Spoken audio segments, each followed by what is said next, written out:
J'étais dans une famille où les femmes ne travaillaient pas et moi je voulais travailler. J'ai, au grand dam de mes parents, arrêté mes études de droit. Je voulais être magistrat. Mais j'ai arrêté parce que je trouvais beaucoup plus amusant de me lancer dans la vie entrepreneuriale. Et puis, j'ai épousé ce garçon, Francis Holder, avec qui nous sommes restés 40 ans. Et il a eu l'idée de rénover cette boutique et de mettre un four devant les clients et de fabriquer le pain devant les clients. Et ça a été le premier pôle. Et ça, ce sont donc les années 72 à peu près. Voilà. Et puis après, c'est parti. J'explique toujours que dans une entreprise, il faut prendre les trains en marche. Il n'y a pas forcément un plan marketing excessivement construit dès le départ, mais dans la vie tout court, il y a des trains à prendre en marche, il faut savoir monter dedans. Et nous, le train en marche dans lequel on est monté à l'époque, dans les années 70, ça a été le train de la distribution. Parce que comme on n'avait pas beaucoup d'argent, donc on ne pouvait pas prendre un magasin en centre-ville avec un rachat de fonds de commerce ou un droit au bail très élevé. C'était pour nous impossible. Par contre, il y avait tous les centres commerciaux qui ont commencé à s'installer, les Paris Nord, les Cergy, les Évry, les Créteil, etc. Et là, on avait juste à arriver à payer un loyer. Donc on a eu cette chance-là qu'on a suivi le monde de la distribution. Et c'est comme ça qu'on a trouvé des pôles un peu partout dans tous les grands centres commerciaux français.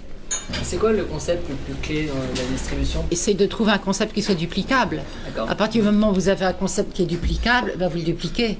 Bon, alors après, vous avez 36 manières de dupliquer. Ce qu'il faut, c'est qu'il soit duplicable et que vous puissiez avoir les clés pour pouvoir fermer si vous trouvez que la personne qui est à l'intérieur de votre concept ne respecte pas votre concept. Il faut rester toujours maître de son image.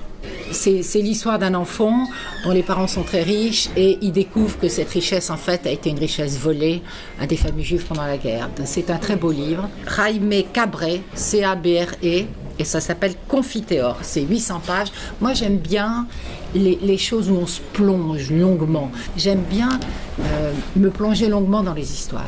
Une des choses qui m'a certainement le plus impactée, c'est de devoir vendre ma maison alors que j'étais enceinte de mon deuxième enfant. On était trop endettés et vis-à-vis des banquiers, il a fallu vendre ma maison personnelle. Il faut s'entourer des bons financiers, il faut s'entourer des gens compétents, monter une entreprise, c'est un puzzle, donc il faut ne jamais rester seul et il faut monter des équipes et être un bon chef d'entreprise, c'est justement savoir faire monter ses équipes. C'est jamais dire moi, c'est dire nous. Il faut se servir de la compétence des gens, il ne faut pas penser qu'on a la science infuse. J'ai toujours trouvé que vivre en province, j'ai vécu 40 ans à Lille, monter une entreprise familiale, vivre en province, c'est un peu métro boulot dodo et on étouffe. Et je suis rentrée dans les tribunaux de commerce à la conférence générale des tribunaux de commerce qui est en fait le syndicat de tous les tribunaux de commerce de France. J'étais secrétaire générale pendant 3 ans et je me suis amusée comme une petite folle. Moi j'ai présidé Force Femmes pendant plusieurs années et après j'ai fait quand même un peu de politique dans ma vie. Chez En Marche, j'ai fait partie des 9 délégués nationaux. Ma phrase préférée, vous le savez, c'est rien ne résiste à la ténacité. C'est ma phrase préférée pour la vie professionnelle, pour la vie associative. Je pense qu'il y a une phrase de Simone de Beauvoir que j'adore et qui dit que pour laisser des traces dans la vie, il faut être bienveillant. On a la chance d'être du bon côté. Il y a tellement de gens qui sont du mauvais côté de la route qu'il faut tendre la main. Je pense qu'on donne vraiment un sens à sa vie si on a tendu la main plusieurs fois. Des croyances, j'en ai pas beaucoup. Les habitudes, j'essaye d'en avoir très peu. Les comportements, je dirais que ça remonte à il y a 11 ans. C'est la rencontre avec Pierre Mutz, qui est mon compagnon actuel et qui est la chose qui a le plus impacté ma vie parce que j'ai découvert qu'un homme avec qui on vit pouvait être son meilleur ami, son meilleur compagnon, un confident merveilleux, ce que je n'avais pas découvert avant. La vie professionnelle est tellement importante dans une vie. Il ne faut surtout pas se lever tous les matins en se disant « Ah, la barbe, je dois encore aller travailler ». Il faut juste que ce soit un bonheur. Moi, je dis qu'aujourd'hui, ma meilleure amie, c'est notre directrice générale. Elle va prendre sa retraite la fin 2019. Ça fait 40 ans que je vis avec elle.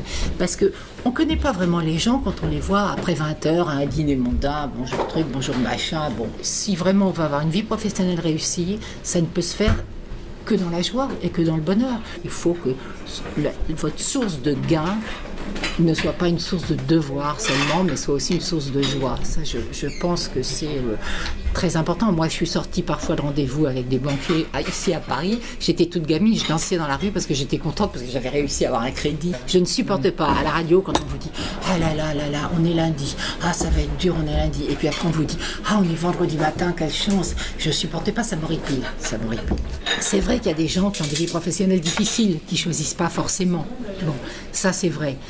Mais je pense sincèrement que quand on veut s'en sortir, quand on veut y arriver, on peut aujourd'hui y arriver.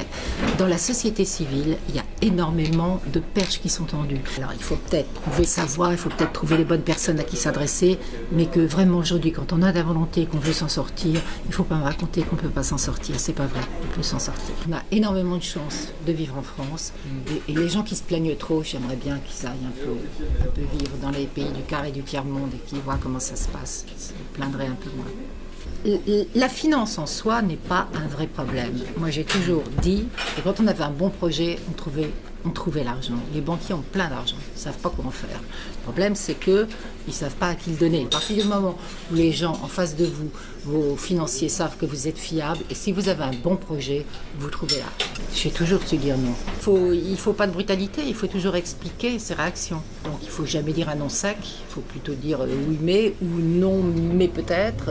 Vous savez, on dit toujours qu'un bon chef d'entreprise est un très bon chef d'entreprise si le lundi matin, après avoir passé un week-end, un de ses cadres arrive avec une idée que lui-même lui avait développée le vendredi en disant « Ah mais j'ai pensé qu'il fallait faire ci et ça. Hop, ça y est, formidable, on a gagné. » Donc il faut qu'on soit des passeurs d'idées. Explique à mes petits-enfants pourquoi moi, quand je vois un trombone par terre, je le ramasse, et pourquoi j'aimerais qu'eux aussi ramassent ce trombone par terre, qu'ils aient la notion de l'argent. Parce que quand vous développez une entreprise, vous savez, il y a un dicton très fameux qui dit « On est nous les fondateurs de notre entreprise, les enfants vont être les développeurs de cette entreprise et les petits-enfants vont être les bouffeurs de cette entreprise, c'est-à-dire qu'ils risquent de tout avaler. » J'essaye surtout d'expliquer, de passer à mes enfants et sur ce que j'aimerais qu'ils se continuent, ne serait-ce qu'au niveau de certains principes. Qu'est-ce que vous faites quand vous vous sentez déconcentré, un peu déprimé ? Je bouge, je me lave la tête.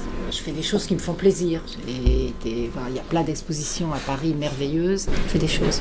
Les événements sur lesquels vous ne pouvez absolument pas agir, qui sont la vieillesse, le temps qui passe, etc., ça ne sert à rien tous les jours de se réveiller en vous disant « Putain, j'ai 75 et 1 jour, 75 et 2 jours, j'ai eu 70 et 3 jours. » Ça ne sert absolument à rien parce que de toute façon, vous ne pouvez rien faire. Donc c'est plutôt merci mon Dieu, merci mes parents parce que j'ai des bonnes gènes et que pour l'instant ça se passe bien.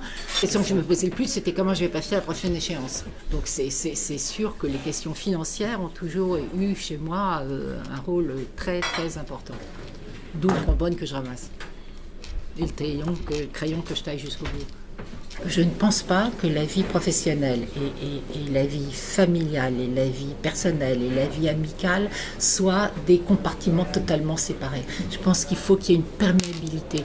Moi, j'ai beaucoup appris quand j'étais jeune dans le Nord de certains grands patrons du Nord qui m'ont beaucoup appris de choses. J'ai eu des amis, des rencontres amicales absolument merveilleuses. Tout ça, c'est un mélange. On ne cloisonne pas. Et donc, quand on se prend en courant d'air, en boomerang, tout ce qui peut vous arriver. C'est ça qui est merveilleux d'avoir 20 ans. Le problème, après, c'est de sélectionner les choses qui sont positives, constructives pour vous, et surtout de savoir zapper les gens qui ont des influences négatives sur vous. J'ai même divorcé d'amitié, moi. Un jour, j'ai dit à un ami que j'avais beaucoup vu. Et je lui ai dit, écoute, voilà, on va garder les bons souvenirs, on divorce d'amitié, on va arrêter. Et j'ai arrêté, je ne l'ai plus revu. Parce que c'était que des critiques. Et je ne pense pas, encore une fois, qu'il faille forcément mettre ces remparts et ces barrières qu'on met entre les différentes vies. On a une vie. Voilà. Et puis on essaye de faire avec, on essaye d'en faire quelque chose de bien, mais on fait ce qu'on peut. Il faut avancer. De toute façon, il y a une chanson comme ça, hein, on ne peut pas faire de marche arrière, c'est Souchon qui dit ça, et c'est vrai, on avance, on ne peut pas faire de marche arrière, donc il faut avancer, et par exemple maintenant, pour moi, ce qui compte, c'est d'être plus tranquille. J'ai été assez intranquille dans ma vie, c'est mon tempérament, de me poser des questions, d'être intranquille, j'avais toujours tendance à me faire du souci pour tout. Maintenant, avec l'âge, j'essaie de gagner en sérénité. Ça fait vieux de dire ça, mais sérénité, c'est un joli mot. On arrête là. Ouais, On arrête sur sérénité, qu'est-ce que je peux vous dire de mieux? ouais, c'est ça.